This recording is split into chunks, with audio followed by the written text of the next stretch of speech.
Okey, hai Assalamualaikum. So, selamat datang kepada podcast Santai Chill. So, hari ni takkanlah kita tak nak introducekan kita punya adik manis kat sebelah ni. Jadi, perkenalkan diri boleh? Boleh. Okey, nama saya Nurdania Afrina binti Tarmizi. So, korang boleh panggil saya Nia je. Saya tahun 1 daripada Fakulti Sains dan Teknologi. Okey. Hai. Awak Nabila daripada fakulti mana? Okey, saya dari Fakulti Syariah Undang-Undang dan juga pelajar tahun 1. Okey, tanpa kita buang masa lagi lah, kita terus kat topik kita. So, Okey, boleh. topik kita hari ni adalah pengalaman diri sendiri yang kita boleh share apa hikmah di dalam tu. Gitu. So, macam mana Nia? Okey, macam Nia lah kan. Macam Nia dulu time SPM, Nia ada kenangan ni, dia macam sangat-sangat dikenang lah kenangan ni. So dia macam bagi Nia semangat untuk tak putus asa kan. Kita tahu kan tak SPM kita kena COVID, PKP. semua So tu. macamnya asrama. So macam kena kita asrama juga lah. sama ke? Wow. Okay. So time tu confirm lah mental kita up and down. Breakdown kan? gila tu waktu tu. So macam Nia dulu Nia macam ada satu side cikgu yang bagi kita positive vibe dengan cikgu yang bagi Nia negative vibe. Tapi Nia ambil dua-dua tu untuk jadikan sebagai semangat untuk terus usaha dapatkan yang terbaik untuk SPM Nia time tu. Apa subjek yang paling tak suka masa SPM dulu? Paling tak suka ya? Tak boleh lah, kita semua suka. Wah. Dulu ambil NMAT tak? Ambil NMAT ke? Ambil. Oh, suka NMAT juga? Wah, Dia mantap. suka tak suka kena go lah. Gitu. Faham. Kalau macam Nabila pula, time zaman SPM dulu, yang paling nak elak adalah akaun. Akaun. Awak pun ambil akaun ke? Sama. Sama. Okay, so waktu SPM dulu, masa saya mula-mula akaun tu, kita orang belajar macam hafaz mata-mata. Kau faham tak? Kalau akaun ni kau kena faham secara dia kena teori. faham konsep tu kan. Kalau kau hafaz debit kredit semata-mata, memang confirm kau takkan faham kan. Lepas tu, lepas jumpa seorang cikgu ni, time tu dah waktu dah nak exam time tu, pasal macam struggle nak cari juga cikgu akaun yang boleh ajar. Sebab cikgu akaun kat sekolah tu pun tak faham apa dia ajar. Okay, faham. Sebab dia bukan cikgu akaun, dia cikgu Admax dan terpaksa ajar akaun disebabkan cikgu tumpangan lah. macam itulah. And then lepas jumpa dia, Alhamdulillah, first exam akaun, bukanlah nak bangga tau, tapi dalam gempak lah. Bukan. Tak gempak tak gempak pun. Tapi dalam first exam tu, Nabila dapat C, tapi satu kelas aku fail. Betapa. Dan waktu tu aku macam taklah rasa macam tu hebat dia, macam aku tak sangka aku boleh buat, tapi aku dah boleh buat time kan. tu time puasa, lepas tu aku demam, dan esok tu aku tak study langsung sebab yelah demam kan, dengan muntah-muntah. Tu dapat result, dapat C, aku macam and Alhamdulillah maintain sampai SPM pun dapat yang cemerlang jugalah. Alhamdulillah. Okay. Lepas tu apa lagi yang rasa hidup ni ada hikmah? Okay. So, Nia nak sambung yang tadi lah kan. Maksudnya Nia ada time sains. Sebab Nia sebelum ni Nia ambil sains tuling. Lepas tu time form 5 Nia tukar pergi akaun.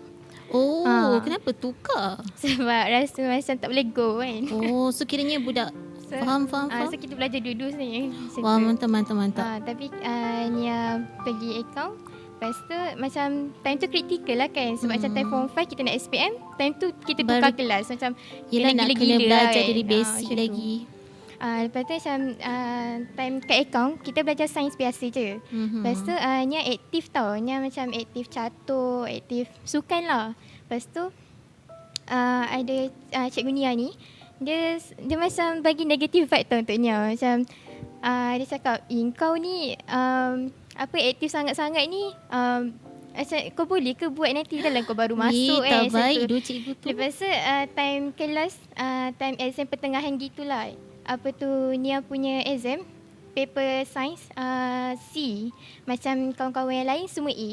Lepas tu macam cikgu tu cakap bodohnya kau ni, macam wow kan. So, kita telah terasa kecil hati kita kan. Tapi siapa-siapa yang normal macam kita, siapa dia tak terasa cikgu cakap kan, macam tu. Lepas tu okay, so Nia ambil vibe negatif tu sebagai semangat untuk Nia buktikan kat cikgu tu yang kita boleh buat, kita tak bodoh. Macam tu. Yes. Lepas tu Nia memang buktikan lah time SPM memang Nia dapat A+, alhamdulillah. Dan time tu macam kawan-kawan yang lain semua tak ada yang A+ Nia je macam tu. Wah. Lepas tu macam cikgu tu pun tak sempat jumpa kan. Kau nak flex lah cikgu kan. Tengok saya dah ni. Kan macam Dulu kau cakap aku bodoh macam tu gitu lah. kan. Tapi macam tak apa. Sebab kat sini kita boleh nampak lah kita dapat vibe macam mana pun. Jangan berhenti usaha. Kita kena kalau orang bagi kita vibe negatif, kita kena tunjukkan yang kita boleh, kita mampu. Macam tu. Wah, besar betul hikmah dia. Rupanya dah nak sampai conclusion dah. So macam mana conclusion yang kita boleh dapat dalam hidup kita ni? Okay, macam berdasarkan pengalaman hidup Nia lah kan. Kita as student, kita kena ambil persekitaran vibe kita, vibe persekitaran kita yang orang bagi kat kita tu kan. Sama ada positif atau negatif, kita kena ambil sebagai satu semangat. Kalau orang tu bagi kita vibe negatif, jangan cepat jatuh, jangan cepat rasa diri kita tu lemah, tak boleh. Kita kena buktikan. Sebab apa? Sebab kita girl kuat. Dia kan independent girl kan, gitu. Okay. So kita kena buktilah kan, lelaki ni ingat lelaki je ke boleh buatkan macam kita perempuan kuat kot. Gitu. Risau dia tangan tiba-tiba terbang kan. Sebutinya inilah salah seorang survivor kita yang masih cakap masih kuat lah, kuat dari segi mental dan fizikal walaupun dikata sebegitu oleh cikgu kan. Okay. So, sampai situ je. Okay, sampai sini saja. Sekian. Okay.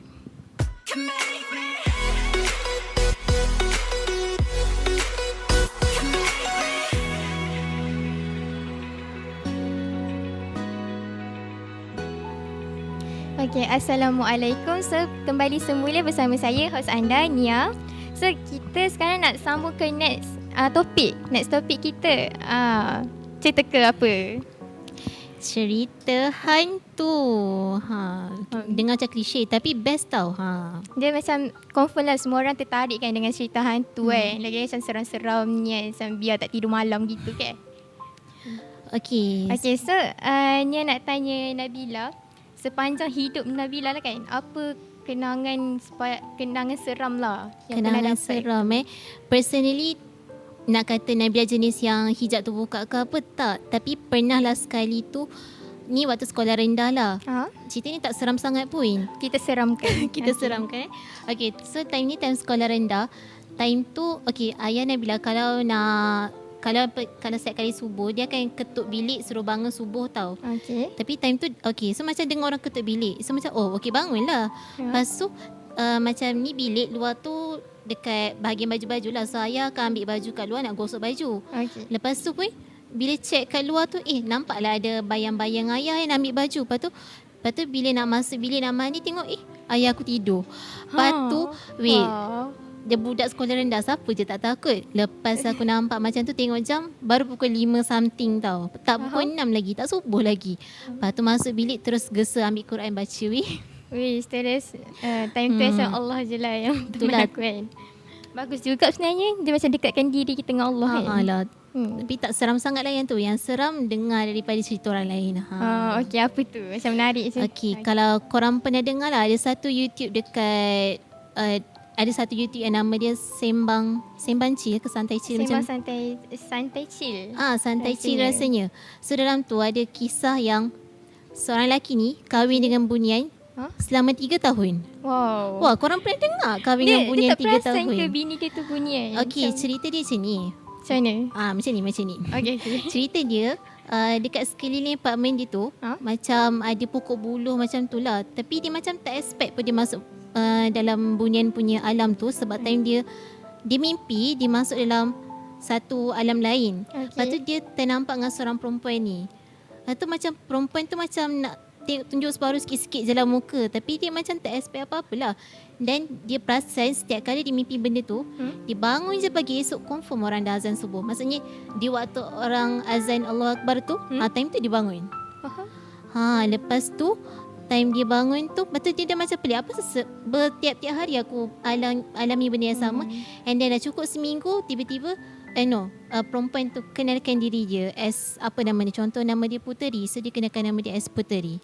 So dari situlah dia bermain butik cinta dengan bunian tu. Time tu lah macam cinta ku kepuk-kepuk sama dia gitu. Okay. Tapi masa tu dia tak rasa pun dia betul-betul dengan bunian. Sampailah dia cerita dekat, biasalah cerita dengan orang tua, dia orang macam tak kisah sangat kan. Kata kau ni mainan mimpi je ni. Tapi lepas jumpa dengan kawan dia pandai berubat ni, kata tak, kau ni dah lain dah ni. Lepas tu sebab kenapa bukti dia jadi dia masuk alam bunian, sebab kalau contoh kita lari-lari jatuh kat padang kan luka kan. Esok pagi dia bangun memang ada luka. Lepas tu pun nak dipendekkan cerita, dia pun dah berakad nikah dengan bunian tu dan dah kahwin selama 3 tahun. Macam kenapa dia nak berhenti, dia nak cerai dengan bunian tu, sebabnya dia dah tak tahan. Sebab kau penat tiap-tiap malam kau mimpi, lepas tu esok pagi kau kena buat benda rutin biasa, faham tak? Sebab mimpi tu memang macam betul gila, faham tak? Macam tu, gitulah. Dia macam rasa pelik lah dekat hidup dia. Macam malam aku balik alam saja, lepas tu pagi esok balik alam seni pula, faham tak? Macam kita penat.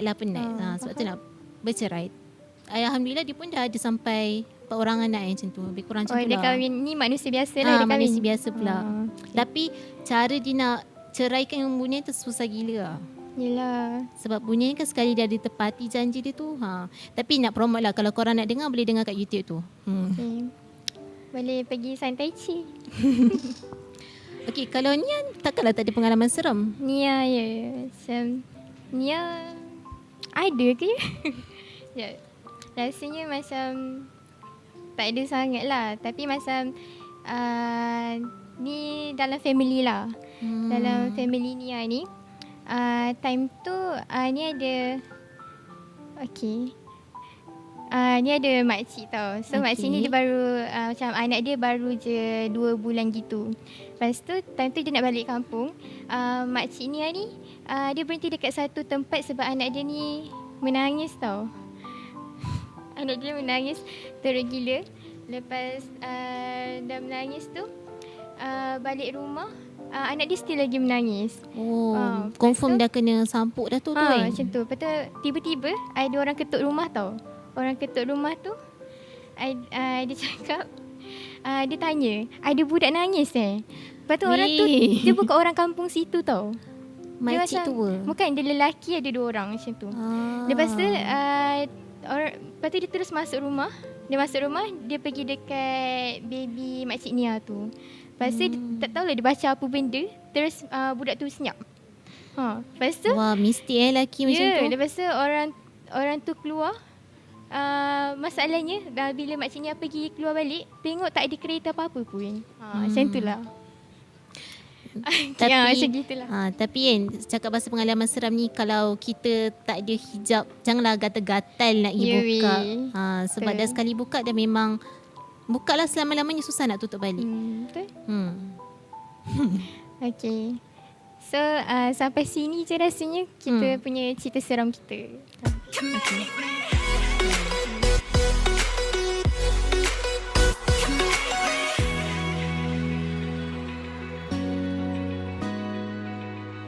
Jadi awak handle homestay di Terengganu. So homestay tu adalah awak punya ke, family awak punya ke, macam mana? Homestay tu family saya punya.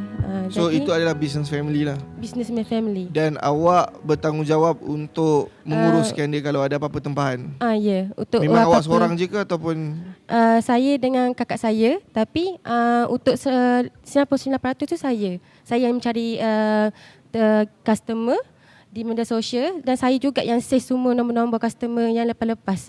Semua tu tanggungjawab saya. Dan saya juga yang handle booking tarikh-tarikh, susun tarikh untuk housekeeping untuk dia orang laksanakan tugas dia orang lah. Oh, bagusnya. Kat mana tu? Dekat Kuala Nerus satu, yang dekat dengan Darul Beach tu. Lepas tu yang satu lagi yang dekat Teluk Ketapan. Dalam 30 minit nak ke bandar gitulah. Dari 2 buah homestay. Wow, menarik. Baguslah family awak. Buat rumah, something like that. Itu tanah sendirilah. Ya, tanah sendiri. So ada income dekat situ lah. So macam akak awak akan fokus on the macam kemas macam tu lah. Housekeeping. Dekat sana lah. Dekat sana. Bagus. Kan sebenarnya nak seribu daya, tak nak seribu dalih. Betul. So untuk awak sendiri, berbalik kepada topik kita. Awak nampak ada kerja yang awak kena buat. Walaupun it's a business family. Awak juga seorang pelajar. Awak tadi cerita pergi interview DJ. So bagaimana tahap kesihatan mental anda dengan yang kerja macam-macam awak buat ni kan? Okey, pertama sekali saya jujur, saya ni seorang yang kuat stres, tapi walaupun kita tahap mana pun kita stres, kita kena tahu cara untuk handle dia. Jadi walaupun saya busy dengan kelas ke, dengan komitmen lain ke, saya akan cari waktu yang rehat. Saya balik ke bilik, saya akan cari waktu tu untuk me time je. Jadi waktu tu memang saya tak akan berurusan dengan siapa-siapa pun.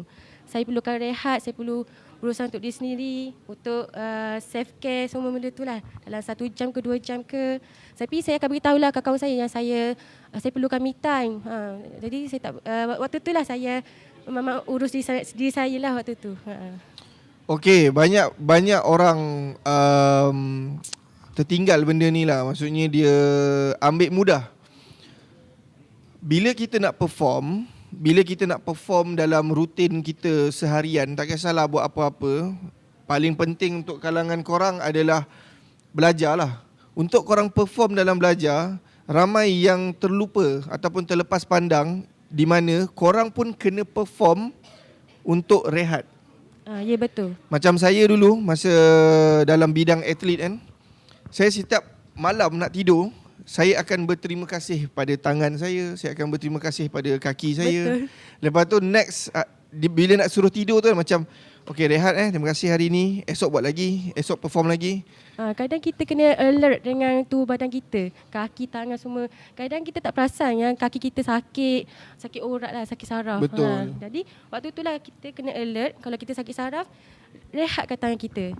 Contohnya tengah menulis ke, oh sakitnya, okey rehat sekejap, 5 minit ke 10 minit ke, urut-urut sikit. Maknanya kita kena alert kesihatan fizikal kita dan juga kesihatan mental kita. Betul. Saya suka lah berborak benda macam ni. Kesihatan mental ni lagilah benda yang kita tak nampak. Betul. Dan membuatkan somehow kita boleh relate dengan apa yang kita bincang hari ni adalah di mana bukanlah kita nak pukul rata semua, tapi kita boleh ambil satu faktor untuk kita jaga kesihatan mental kita.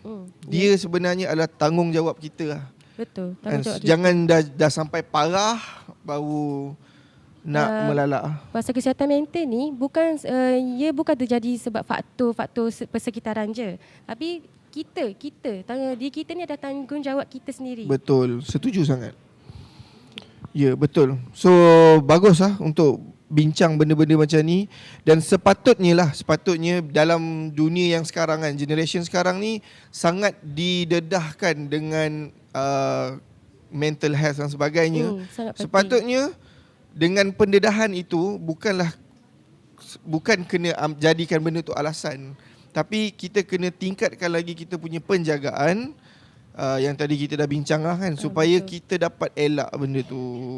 Okey sir, saya rasa sampai sini saja kita punya perbualan.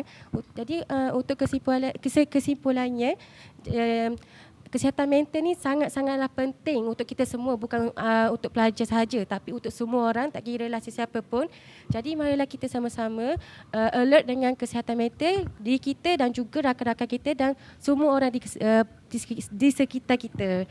Jadi sampai sini sajalah podcast santai kita hari ini. Terima kasih.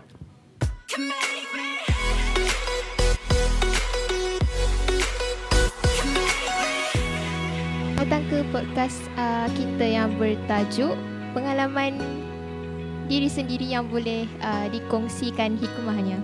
Bersama kita tetamu jemputan kita pada hari ini, sila perkenalkan diri anda. Okey, nama saya Aisyah Fadlina. Saya sekarang pelajar USIM tahun pertama, Fakulti Syariah Undang-Undang. Kos apa tu? Kos syariah undang-undang. Oh, okay, I see. Okay. Okay, jadi boleh tahu cerita sikit apa pengalaman diri awak? Mungkin waktu sekolah dulu ke ataupun Biasa orang cerita pengalaman waktu sekolah dulu kan.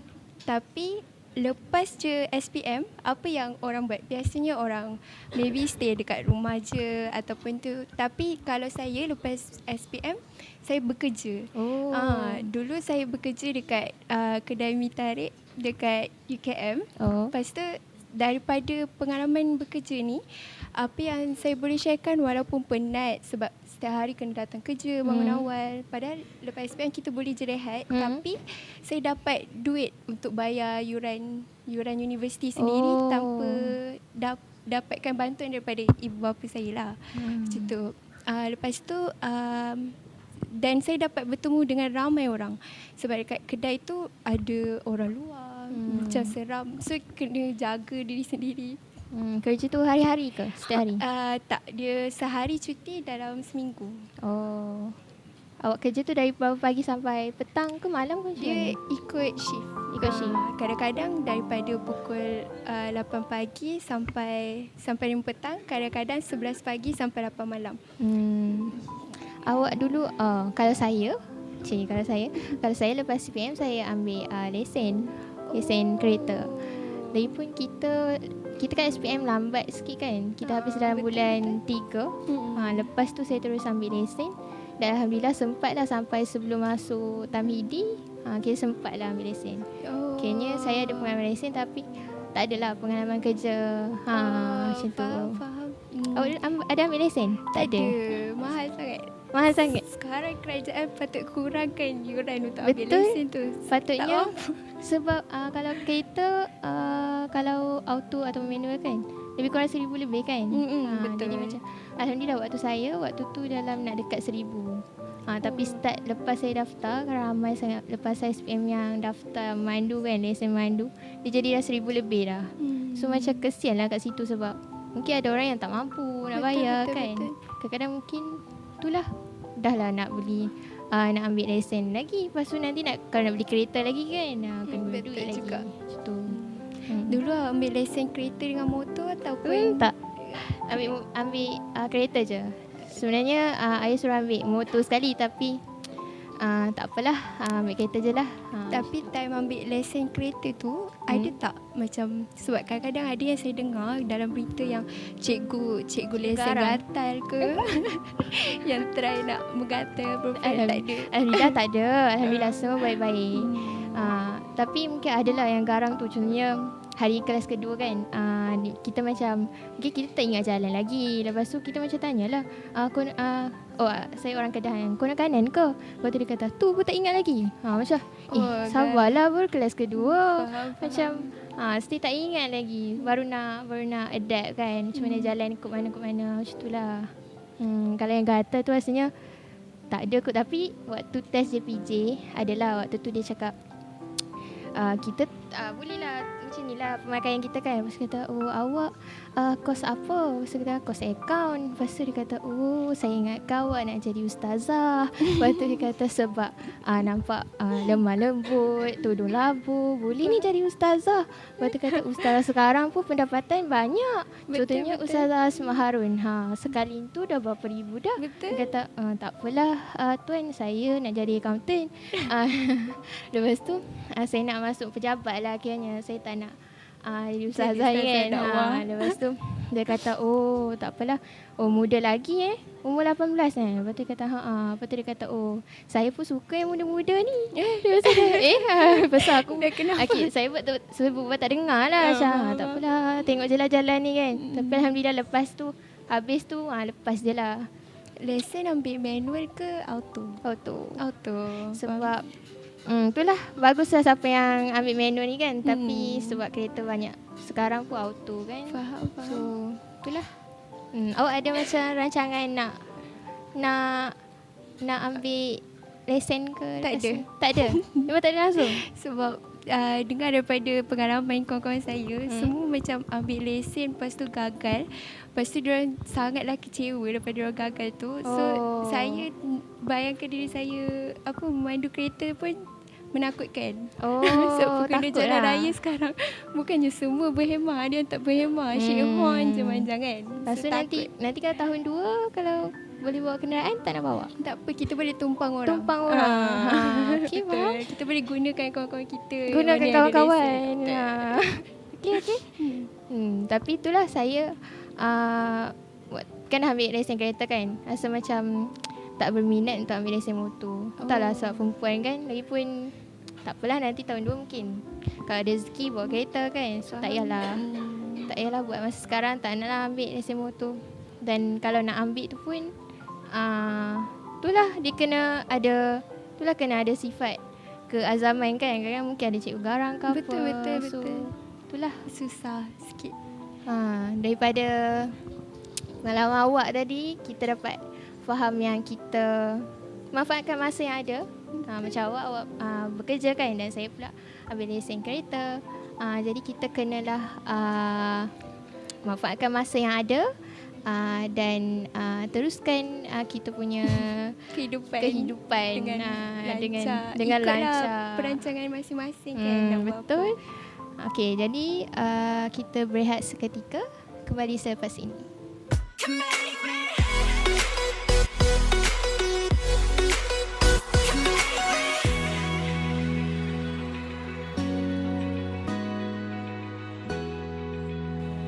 Bertemu lagi kita dalam rancangan kita podcast hari ini, iaitu pengalaman menarik dalam hidup kita yang boleh dijadikan hikmah untuk semua orang.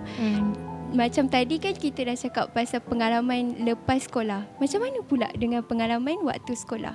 Apa pendapat awak, Farah? Okey, mari saya cerita tentang waktu saya form 4. Saya selepas PT3 saya pindah sekolah untuk sekolah yang lagi dekat dengan rumah saya. Complicated tapi macam itulah ceritanya, pindah sekolah. Bagi saya adalah rasa adalah pengalaman jadi budak baru. Kan bila budak baru ni dia lain sikit lah. Tak ada kawan lama. Rasa dia pun lain kan. Lepas tu sampai-sampai kawan-kawan baru. Tapi dia memang baik. Baik sangat. Tapi bila kita datang tu kita rasa macam lost lah juga. Sebab saya masuk tu pun dalam 2 minggu lewat. So ada orang yang dah belajar subjek-subjek something kan. Dan kita macam ketinggalan. Bila kita tanya kawan, mungkin ada yang boleh bantu. Tapi mungkin ada yang tak berapa faham lah. Takut nak explain. Yelah takut salah ke apa kan. Kadang kita belajar usuluddin, syariah. Jadi benda-benda tu kita pun risau kalau nak explain. Itulah. Jadi Kenapa tak rujuk direct kepada cikgu? okey. Waktu tu kita budak baru. Lepas tu kita masuk sekolah pun kita tak tahu lagi building dia macam mana. Dia punya, walaupun kita tahu bilik guru tu dekat mana, tapi kita takut. Macam mana jumpa cikgu? Cikgu mana satu? Jadi macam risau lah waktu tu. At the end, waktu malam saya akan study sendiri je. Kalau macam usuluddin syariah tu, kita buka kamus bahasa Arab kan. Tu kita translate sendiri. Macam insyaAllah boleh faham kot. Macam itulah. Kalau dulu masa form 4 tu sekolah asrama ataupun sekolah harian? Asrama. Jadi memang pergantungan dekat kawan-kawan tu tinggi lah kan. Betul? Awak duduk asrama juga? Betul, sama juga. Dulu sekolah mana? Dulu Maktab Mahmud Yan. Dekat Kedah lah. Menarik. Itulah kalau dulu waktu sekolah rendah saya macam sendiri-sendiri je. Macam kalau buat hal sendiri, kalau macam tak ada kawan sangat pun tak kisah. Tapi bila kita masuk sekolah asrama kan, macam ya Allah kena bergantung dekat orang lah. Sebab Betul, nak kena pergi ada kawan. makan. Betul, nak pergi makan. bangun pagi. Semua kena sama-sama. Tak ada seorang-seorang. Dia nampak macam lonely sangat. Sebab itulah. Tapi lama-lama dah masuk sekolah sekolah baru tu kan, alhamdulillah lah boleh adapt. Lepas tu kawan-kawan pun alhamdulillah semua baik, semua macam support lah. Cuma itulah still rasa macam rindu dekat sekolah lama tu ada. Faham kan? Tapi kalau time tingkatan 5 still rindu dekat sekolah lama ataupun dah boleh biasakan diri dah dekat sekolah baru tu? Alhamdulillah okey. Lagipun waktu tu kan PKP. So kita macam tak jumpa sangat kawan-kawan kan. faham. Tapi still okay lah. Ada juga rindu. Tapi kadang-kadang kita fikir yang tak tahu dia orang pun tak rindu kita kan. Macam tak apalah, kita proceed je, teruskan kehidupan. Masuklah faham. SPM, masuk PKP, sekolah pun macam alhamdulillah okey, cikgu-cikgu pun kenal kita. Untuk awal-awal dulu dia orang akan sebut macam ni budak baru. Tapi lama-lama dia orang macam cakap kita dah tak boleh panggil dia budak baru. Dia dah sebahagian daripada hidup kita. Faham? Dah Macam lebih tu kan? daripada setahun lebih dah duduk kat situ kan. Dia rasa macam okey, kita macam masuklah dalam dia orang punya kehidupan. Cakap pasal PKP dulu kan. Masa zaman COVID-19 tahun kita SPM 2021, kalau saya dulu satu batch saya semua kena COVID.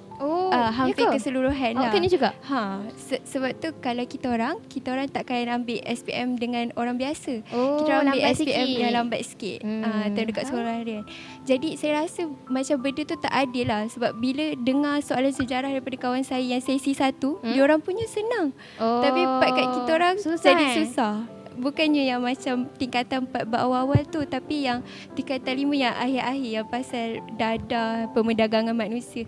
Saya rasa tak adil lah. Gitu. Dulu tak ada kena COVID sekolah.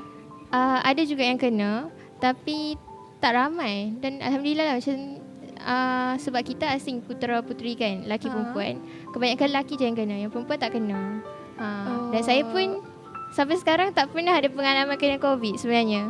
Family saya pernah, tapi saya tak bebas pernah. COVID Macam alhamdulillah lah, tak, entahlah nak kata rugi ke tak rugi kan, tak kena pengalaman tu kan. Faham. Tapi memenatkan lah. Tapi pernah dengar tak ada satu surat khabar dia cakap orang yang tak kena COVID ni tak ada kawan.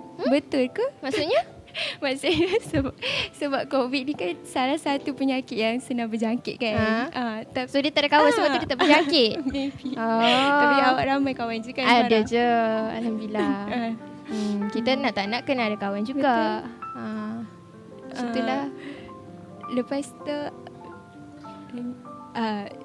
so daripada pengalaman-pengalaman semua ni kita dapat tahulah sebenarnya pengalaman time zaman sekolah asrama tu sangat menyeronokkan lah. Betul. So kita boleh dapat jadikan pengajaran kita untuk masa hadapan kita. Itu sahaja rancangan podcast kita pada hari ini. Kita akan bertemu lagi pada minggu hadapan. Terima kasih.